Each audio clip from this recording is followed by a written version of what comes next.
अपने हाथों को उठाओ। Thank you Jesus. अपने हाथों को उठाकर खुदावंद के नाम का शुक्र करते हुए, उसके नाम की तारीफ करते हुए, खुदा बाप तू हमारी ज़िंदगियों में बड़े कार्यों को कर रहा है। खुदावंद तू ऐसे ऐसे काम कर रहा है खुदावंद जो बयान से बाहर है। तेरे नाम में खुदावंद सभी शैतान की शक्तियों को श्रापित करते और कैंसिल करते, योजनाओं को, सारी शैतानी योजनाओं को कैंसिल करते हैं फिर से खुदावंद। आज जितने लोग स्पेशल टीचिंग को सुने सेम ना रहें, तेरा आत्मा उन्हें छुए खुदावंद, प्रभु यीशु मसीह के नाम में, आमीन आमीन। God bless you all. आज इस लाइव और Bible teaching, special Bible teaching में आपका स्वागत है। मेरा बिलीव है कि खुदावंद ने इस टाइम को स्पेशली मसा किया है, स्वर्ग से अनॉइंट किया है, ताकि मैं आपसे रोज़ खुदावंद के वचन में से, जो बाइबल कहती है कि परमेश्वर ने कहा कि मैं जीवन की रोटी हूँ, अगर आप जीसस को खाएंगे, उसके वचन को खाएंगे तो भूखे नहीं रहेंगे। आई थिंक बहुत से लोग ये बात नहीं जानते होंगे। जब आप मिलियनेयर्स से मिलते हैं, जब आप करोड़पति लोगों से मिलते हैं जिन्होंने दुनिया में पैसों में झंडे गाड़े हैं, आप उनको फिर भी भूखा देखते हैं। आप देखते हैं कि वो अभी भी अपनी लाइफ में सेटिस्फाइड नहीं हैं। अभी भी उनकी लाइफ में एक भूख है जो वो पैसा मिटा नहीं सका, वो पार्टीज मिटा नहीं सकी। तो वो भूख कैसे मिटे? इसलिए जीसस क्राइस्ट ने कहा था कि जो मुझे खाएगा वो कभी भी भूखा नहीं रहेगा। अगर आप जीसस क्राइस्ट को खाते हैं, आप उसके वचन को खाते हैं, उसको खाने का मतलब उसके वचन को मानना। बाइबल कहती है प्रभु यीशु मसीह जब सामरी औरत के पास उसको वचन दे रहे थे और चेले आए और जीसस ने कहा कि मेरी रोटी वो नहीं है जो तुम लाए हो। उन्हें लगा कि शायद कोई और जीसस क्राइस्ट के लिए कोई खास रोटी लेके आया है, लेकिन परमेश्वर ने कहा मेरे पिता के हुक्म को मानना और उसके वचन पे चलना, उसकी योजनाओं को पूरा करना ही मेरी रोटी है। क्योंकि जैसे ही आप परमेश्वर के वचन को जानते हैं, जैसे ही आप परमेश्वर के वचन पे बिलीव करते हैं, बाइबल कहती है कि आप परमेश्वर की योजनाओं पर चलना ऑटोमेटिकली स्टार्ट कर देते हैं। मेरा विश्वास है कि आज आप परमेश्वर के वचन को जब सुनेंगे, आप उसकी योजनाओं के ऊपर चलना अपने आप शुरू कर देंगे। आज मत्ती 3 उसकी 1 में लिखा, उन दिनों में यूहन्ना बपतिस्मा देने वाला यहूदिया के जंगल में ये प्रचार करने लगा, मन फिराओ क्योंकि परमेश्वर का राज्य निकट आ गया है। उसने कहा मन फिराओ, परमेश्वर का राज जो है, उसका राज्य जो है वो निकट आया है। मन फिराने का जब आप मतलब यूनानी भाषा में नया नियम लिखा गया, तो उसमें मन फिराने का मतलब है अपनी सोच को बदल लेना। जैसे मेरी सोच 2004 से पहले क्या थी कि यीशु मसीह धर्म को बदलने के लिए आए। यीशु मसीह गोरों का परमेश्वर है। गोरे चले गए देश को आज़ाद करके, लेकिन अपना धर्म छोड़ गए और हमें 2 टुकड़ों में बांट गए। बहुत सारी गेम्स हमारे साथ खेल गए, क्योंकि जो कुछ मीडिया आपको सुनाता है आप उस पर बिलीव करते हैं। लेकिन जब सब कुछ ख़त्म होने के बाद, मेरी सेहत, मेरी लाइफ, मेरी मेंटल लाइफ, जब सुसाइड करने जा रहा था, तो एक हिंदू व्यक्ति मिला जिसने बताया कि प्रभु यीशु मसीह धर्म को बदलने नहीं आए। वो तो सर्वशक्तिमान परमेश्वर है, उसे तुम्हारी धर्म, जात, रंग, रूप, पैसे से कुछ लेना देना नहीं। उसने तुमको बनाया और वो तुझसे प्यार करता है। बाइबल पकड़ाई और बोला कि जिस दिन ईसाई धर्म नाम का शब्द बाइबल में आएगा, उस दिन बाइबल को पढ़ना बंद कर देना। सचमुच ऐसा ही हुआ। और जब बाइबल को पढ़ा और देखा कि परमेश्वर का जो वचन है वो वाकई किसी धर्म या किसी जात को ब्लेस नहीं करता, वो सब जन जो उसके पास आते उन्हें आशीषित करता है। यूहन्ना उन्हें कह रहा था कि अपने मन को फिराओ, अपनी सोच को चेंज करो, क्योंकि परमेश्वर का राज्य निकट आ गया है। ये वही है जिसकी चर्चा यशाया भविष्यद्वक्ताओं के द्वारा की गई थी कि जंगल में एक पुकारने वाले का शब्द हो रहा है कि प्रभु का मार्ग तैयार करो, उसकी सड़कें सीधी करो। अब वो मन फिराने के लिए किनको बोल रहा था? अगर आप यहाँ पर ध्यान से गौर करें तो ये अन्य जातियों के लिए वचन नहीं था, क्योंकि यूहन्ना जो था वो सदूकियों, फरीसियों, शास्त्रियों से, यहूदियों से, अपने इस्राएलियों से वो बात कर रहा था। क्यों वो उनको कह रहा था कि अपने मन को फिराओ, अपनी सोच को बदलो? वो इसीलिए उनको कह रहा था कि जब जीसस क्राइस्ट आएंगे, क्योंकि बाइबल कहती है कि जब मैंने आपको ये पिछले दिनों में स्टडी दी है तो मैंने आपको ये भी बात बताई है कि जितनी घटनाएं बाइबल में हुई, चाहे वो एक कुंवारी का गर्भवती होना हो, जिसे पहले यूसुफ ने पढ़ा तो होगा लेकिन कैसे होगा ये वो नहीं जानता होगा।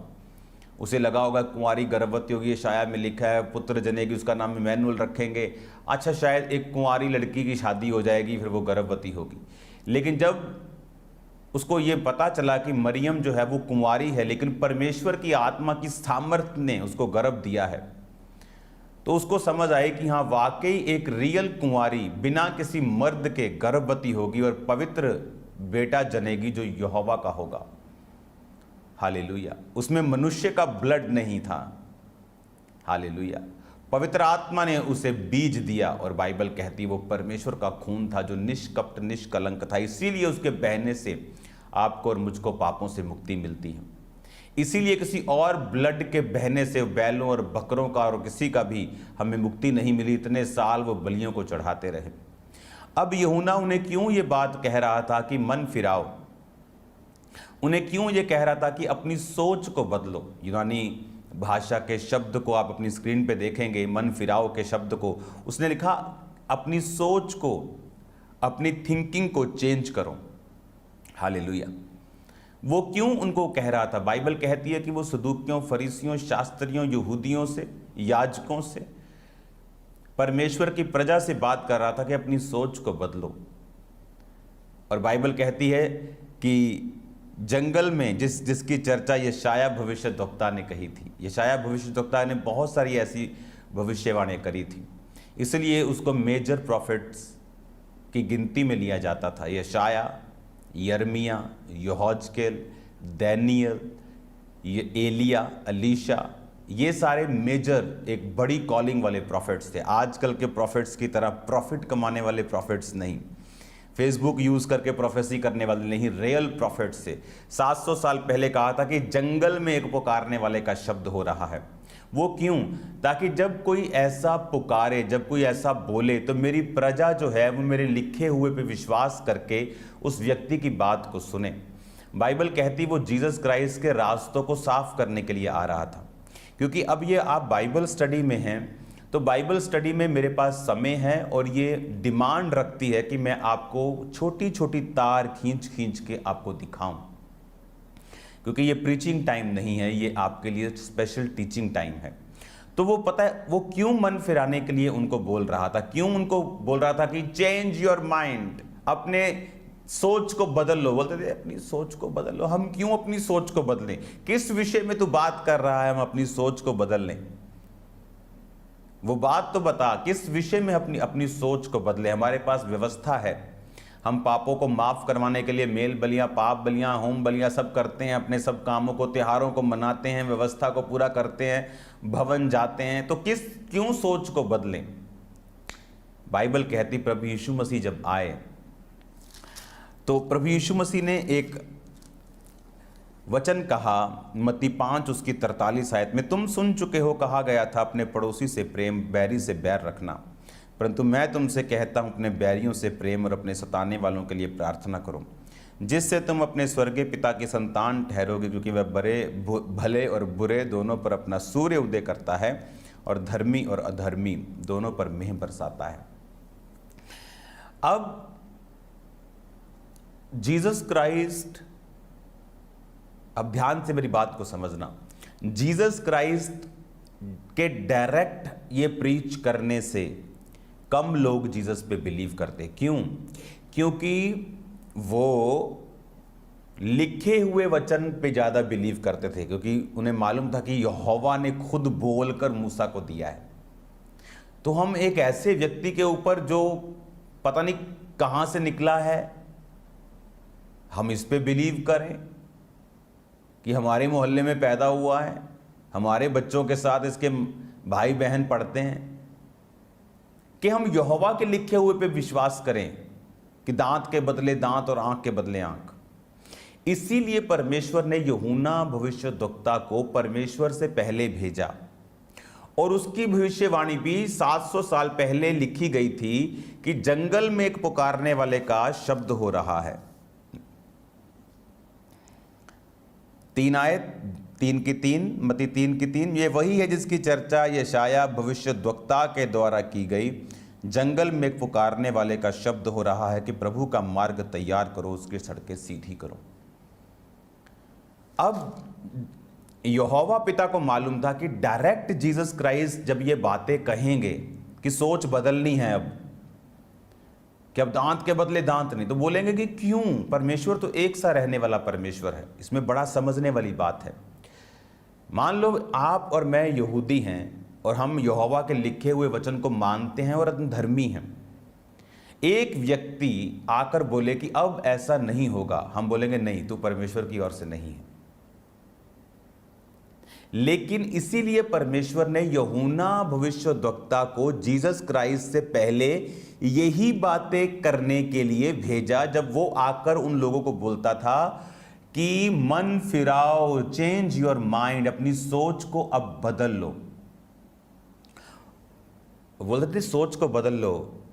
अच्छा, क्यों बदलें सोच को?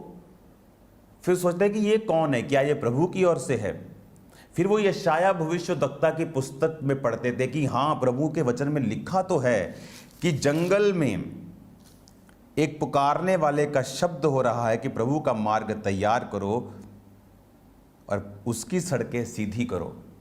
तब वो बिलीव करते थे कि हाँ, क्योंकि वचन में ये लिखा है कि एक जंगल में पुकारने वाला आएगा कि प्रभु का मार्ग तैयार करो। क्योंकि वो यूहन्ना उनसे कहता था कि मैं प्रभु नहीं हूं, मैं उसके आगे भेजा गया हूं, मैं उसके आगे भेजा गया हूं, मैं परमेश्वर नहीं हूं, मैं उसकी जूती का बांध खोलने के योग्य भी नहीं हूं, मैं मसीह नहीं हूं, लेकिन जो मेरे बाद आने वाला है वो तुम्हें पवित्र आत्मा और आग से बपतिस्मा देगा। सोच बदलो। अब जब लोग उसे सुनते थे, वो ये बात जानते थे कि यशाया भविष्यद्वक्ता में इसका जिक्र तो है, तो इसका मतलब ये है कि बंदा तो ये परमेश्वर की ओर से ही है। लेकिन अब जब वो उसकी बात को सुनते थे, उसके वचन को उसने ग्रहण किया, उन लोगों ने, पूरे इज़राइल में उसके वचन को लोगों ने ग्रहण किया और बपतिस्मा लेने के लिए उसके पास आने लगे। और जब जीसस क्राइस्ट ने जाकर बोला कि अब मैं तुमसे कहता हूं दांत के बदले दांत नहीं, उनको समझ आई कि यूहन्ना ने भी कहा था सोच बदलो, ये आदमी भी कह रहा है सोच बदलो। यूहन्ना ने कहा था कि प्रभु का मार्ग मैं तैयार कर रहा हूं, वो मेरे बाद आएगा और तुम्हें पवित्र आत्मा आग से बपतिस्मा देगा, तुम्हें राह दिखाएगा, वो तुम्हारा प्रभु होगा। और उसके बारे में बाइबल में लिखा है कि जंगल में पुकारने वाले का शब्द होगा। और जब वो ऐसी बातें बोल रहा था कि सोच बदलो, अब परमेश्वर आके भी यही बात कह रहे हैं। इसका मतलब ये सारी चीज़ें इंटरकनेक्ट हैं। वो मूवीज़ होती है ना जो सस्पेंस वाली, वो कनेक्ट, ये खजाना इधर पड़ा है, उसकी नक्शा आधा इधर है, छाप किधर है, वो सारे कनेक्शन जब जुड़ते हैं तो होता है काम। तो सारे कनेक्शन जुड़े। और आप जानते प्रभु ने क्यों कहा दांत के बदले दांत नहीं? अगर मान लो हम 10 लाख यहूदी लोग हैं और खुदा ने कहा कि दांत के बदले दांत, प्राण के बदले प्राण, अगर खुदा ये ना कहता, अगर खुदा तब कहता कि जब तो कोई तुम्हें मारे तो उसके लिए प्रार्थना करना, आप जानते यहूदी खत्म हो जाते। क्योंकि जब वो दुश्मनों के साथ लड़ने के लिए जाते तो परमेश्वर उनको बोलता, क्या मैंने तुमको नहीं कहा दांत के बदले दांत नहीं लेना? तो अगर परमेश्वर ही उनके साथ नहीं, उन्होंने प्रभु के वचन को नहीं माना, तो जब लड़ेंगे तो प्रभु उनके साथ नहीं होगा, तो वो हार जाते। हारते मतलब मर जाते। अगर वो मर जाते तो जीसस क्राइस्ट कहां से आते? तो पूरे वर्ल्ड में 400 करोड़ से अधिक क्रिश्चियंस हैं, ये कभी भी बचते नहीं अगर जीसस क्राइस्ट नहीं आते। जीसस क्राइस्ट नहीं आते अगर परमेश्वर उनको ना बोलते दांत के बदले दांत, प्राण के बदले प्राण। तो जब यीशु मसीह के आने तक व्यवस्था ने उनकी रक्षा की, लेकिन यह मास्टर प्लान नहीं था। जब जीसस क्राइस्ट आ गए तो यहोवा ने कहा अब प्राण के बदले प्राण नहीं, क्योंकि जिसको मैं बचा रहा था तुम्हारे बचने के लिए और इस जगत के करोड़ों खरबों लोगों के बचने के लिए, वो दुनिया में आ चुका है। अब जीसस ने कहा सोच बदलो। उन्होंने कहा हाँ, यूहन्ना ने भी कहा था मन फिराओ, सोच को, चेंज योर माइंड, सोच को अब बदल लो, क्योंकि यीशु ने कहा अब मैं आ गया हूं, हालेलुया, अब मैं आ गया हूं, अब कोई दांत के बदले दांत नहीं। अब मैं तुमसे कहता हूं कि शत्रुओं से, बैरियों से प्रेम करो, अपने सताने वालों के लिए प्रार्थना करो, क्योंकि अब यीशु मसीह आ चुके हैं। हमारा राज इस दुनिया का नहीं है। हम तलवारें उठा के लड़ने के लिए नहीं नया जन्म हमने पाया है, हमने प्रार्थना करने के लिए, बैरियों जो सताते हैं उनके लिए प्रेयर्स करने के लिए परमेश्वर से नया जन्म पाया है। और इसीलिए यूहन्ना क्या कह रहा था कि सोच को बदलो। जब उन्होंने देखा यूहन्ना खुदा की ओर से खड़ा है, तो जब जीसस क्राइस्ट आए वो भी सेम बातें बोलने लगे। आपको पता है कि जीसस क्राइस्ट जब उन्होंने प्रीच करना शुरू किया, जब उन्होंने लोगों को बताना शुरू किया, तो सेम वचन से किया, मन फिराओ, सोच बदलो। तो उन लोगों ने सुना हुआ था यूहन्ना के मुंह से, मन, सोच, चेंज योर माइंड, मसीह आने वाला है। और मसीह आके कहता है चेंज योर माइंड, मन फिराओ, सोच बदल लो। तो उनको मालूम था कि ये परमेश्वर की ओर से है, क्योंकि वो लोग व्यवस्था पर पूरे हुए बिना कोई भी काम नहीं करते थे। इसलिए बहुतों लोगों ने ठोकर खाई जीसस क्राइस्ट के बारे में, क्योंकि बाइबल कहती थी नासरत से कोई भविष्यद्वक्ता प्रकट नहीं होगा। और जब वो देखते कि वो यीशु नासरी है, यानी नासरत से निकला है, तो कहते थे कि नहीं, ये भविष्यद्वक्ता नहीं है। जबकि उनको ये मालूम नहीं था कि वो नासरत से नहीं निकला, वो बैतलहम से निकला है, जिसकी भविष्यवाणी हुई थी, हे बैतलहम तुझ में से अधिपति निकलेगा। पर परमेश्वर ने उसे राजा से बचाने के लिए मिस्र में भेजा, मिस्र से उसको बुलाया, बुलाकर उसे नासरत भेजा। पर वो नासरत का नहीं था, पर नासरी कहलाया, क्योंकि वहां उसका पालन पोषण हुआ था। तो वो लोग व्यवस्था को बड़े ध्यान से कंप्लीट करने वाले लोग थे, पूरा करने वाले लोग थे। तो जब व्यवस्था के मुताबिक उन्होंने यूहन्ना को देखा, व्यवस्था के मुताबिक उन्होंने जीसस को देखा, तब उन्होंने उसके वचनों के ऊपर यकीन किया। जो लोग परमेश्वर के काम को बिजनेस बना के बैठे थे, उन्होंने जीसस क्राइस्ट को एक्सेप्ट नहीं किया। वो जो कमीशन खोरियां करते थे, चोरियां करते थे परमेश्वर के भवन से, वो जीसस क्राइस्ट से नफरत करते थे। जिनका धंधा था, बिजनेस था परमेश्वर, वो जीसस क्राइस्ट को नहीं बिलीव करते थे, क्योंकि उनको लगता था कि ये व्यक्ति हमारी पोजीशन को ख़त्म कर देगा। इसलिए आज आत्मिक लोगों का विरोध होता है, क्योंकि लोगों को लगता है, पॉलिटिशियंस को लगता है कि ये हमारी जगह ले लेगा, जबकि उनके मन में ऐसा कुछ नहीं। वो खुदा का काम करने के लिए आए और करेंगे यीशु मसीह के नाम में। मैं आपको ब्लेस्ड घोषित करता हूँ। जो वचन आप सुन रहे हैं, आपकी हृदय रूपी पट्टियों पर लिखा जा रहा है। आपको जीसस क्राइस्ट की नॉलेज जो हो रही है, मैं बहुत आनंद, ये काम मेहनत वाला है, मैं जानता हूँ, लेकिन मैं ये बात जानता हूँ कि ये मेहनत आपकी लाइफ में रंग लेके आ रही है, आपको लाइफ में आपको ब्लेस कर रही है। God bless you all. मेरा बिलीव है कि आप परमेश्वर के वचन पर यकीन रखते हुए आगे बढ़ेंगे और परमेश्वर आपको ब्लेस करेंगे। God bless you all. शाम को प्रेयर माउंटेन की प्रार्थना, लोगों को इनवाइट करो, बताओ उनको परमेश्वर का आत्मा किस रीति के साथ काम कर रहा है। God bless you all. अपने हाथों को उठाओ। Thank you Jesus. खुदावंद तेरा पवित्र आत्मा जीभ और चंबी रीति के साथ इनकी ज़िंदगी में कार्य करें। ये वचनों को सुने और सेम ना रहें। तेरे जीवित नाम में खुदा बाप बड़े बड़े काम खुदावंद ये करें, प्रभु यीशु मसीह के पवित्र और सामर्थी नाम में, आमीन।